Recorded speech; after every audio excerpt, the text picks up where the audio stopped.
बिस्मिल्लाहिर्रहमानिर्रहीम। ये ईमेल अरशद शेख साहब, इन्होंने नागपुर महाराष्ट्र से ये ईमेल भेजा है।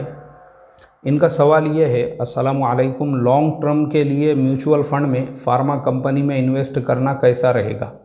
Example, holding different pharma companies, ICICI Prudential pharma health care and diagnostic fund, direct growth, Nippon India pharma fund. आपके जवाब का इंतज़ार रहेगा।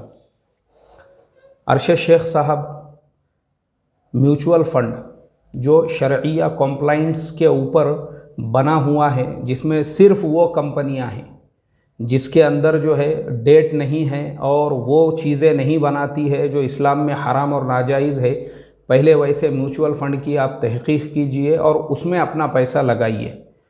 फार्मा हो या वो किसी और टाइप की कोई भी कंपनी हो, उस कंपनी की पहले पूरी तहकीक आपके लिए ज़रूरी है। बग़ैर तहकीक के अगर आप किसी भी यानी फार्मा हेल्थ केयर हो या डायग्नोस्टिक फ़ंड हो, कोई भी जो है, चाहे ICICI का हो, HDFC का हो, कोटक महिंद्रा का हो, किसी का भी हो, अगर वो शरीयत के उसूलों पर पूरा खरा नहीं उतर रहा है तो उसमें आपका पैसा लगाना वो आपके लिए नाजायज़ और हराम है और उससे होने वाली इनकम भी आपके लिए हलाल नहीं रहेगी। अल्लाह हिफाजत फरमाए।